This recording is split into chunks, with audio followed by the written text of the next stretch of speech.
আজকের ভিডিওতে আমরা আলোচনা করব। আপনারা সকলেই জানেন যে শফিককে ধর্ষণের অভিযোগে গ্রেপ্তার করা হয়েছে।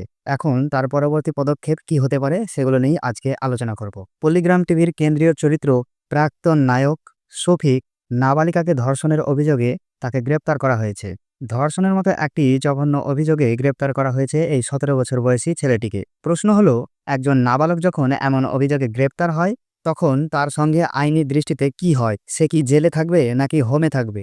চলুন আজ জানি আসলে কি ঘটতে পারে এখন শফিকের জীবনে। ভারতের আইন অনুযায়ী যদি কোনো ব্যক্তি ১৮ বছরের কম হয় তবে তাকে নাবালক ধরা হয়।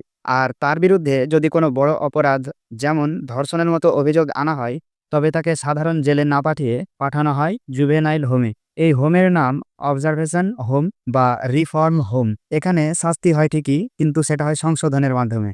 মানে শাস্তির বদলে শিক্ষা ও মনোপরিবর্তনের উপর জোর দেওয়া হয়। যেহেতু শফিকের বয়স এখন ১৭ বছর, তাই কোর্টে প্রথম তার মানসিক ও শারীরিক অবস্থা বিবেচনা করে দেখা হবে এবং সে যদি বড়দের মতো বিচার পাবে কিনা দেখা হবে। যদি দেখা যায় ছেলেটি অপরাধের গুরুত্ব বুঝে এবং সম্পূর্ণ সচেতনভাবে কাজটি করছে, তাহলে কিশোর আদালত তার বিরুদ্ধে হিনিয়াস অফেন্স ধারা চালু করতে পারে।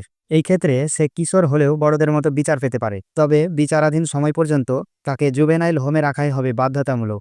আপনাদের মনে কোয়েশ্চেন থাকতে পারে, জেল আর হোমের মধ্যে পার্থক্য কি? হোমে কেমন পরিবেশ থাকে? আমি একটু আপনাদের ধারণা দিয়ে দিই হোমে কেমন পরিবেশ থাকে। অবজারভেশন হোমে যা হয় সেটা হলো স্কুলিং ও শিক্ষা দেওয়া হয়, মানে তাকে সেখানে কিন্তু শিক্ষা দেওয়া হবে। কাউন্সিলিং করা হয়, মনোচিকিৎসা করা হয়, মানে যদি তার মনে কোনো রোগ থাকে সেটাকে কিন্তু নিরাময় করার চেষ্টা করা হবে। তারপর নজরদারি রাখা হবে এবং শারীরিক নির্যাতন বা মারধর করা আইনত নিষিদ্ধ, মানে সেগুলো হবে না কিন্তু। তবে নিয়ম না মানলে কিছু নিয়ন্ত্রিত শাস্তির ব্যবস্থা থাকে, যেমন ঘরবন্দি করে রাখা, কড়া পর্যবেক্ষণ ইত্যাদি। এই হোমে তাকে রাখা হবে সর্বোচ্চ ৩ বছর পর্যন্ত যদি সে দোষী প্রমাণিত হয় এবং যদি বড়দের আইনে বিচার না হয়। আর হ্যাঁ, সে কি ছাড় পাবে? এটা আপনাদের কিন্তু অনেকেরই কোশ্চেন। আর ছাড় পেলে কবে পাবে? হ্যাঁ, যদি মেডিকেল রিপোর্ট বা সাক্ষ্য প্রমাণে দেখা যায় যে সে নির্দোষ বা অভিযোগ প্রমাণ না হয়, কোর্ট তার বয়স, মানসিক অবস্থা ও অপরাধের ধরন বিবেচনা করে হালকা করে দেখার সিদ্ধান্ত নেয়, তাহলে সে ছাড়া পেতে পারে বা বেকসুর খালাস হতে পারে। বন্ধুরা, একজন কিশোর যখন এমন বড় অভিযোগের মুখোমুখি হয় তখন তার জীবন বদলে যায়।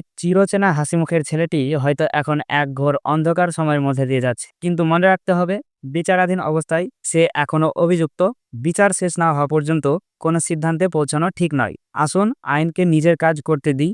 আর আপনারা কি বলছেন, আপনাদের মতামত কিন্তু কমেন্টে জানান। And thank you for watching this video. To subscribe, stay motivated, be good human. খোদা হাফেজ।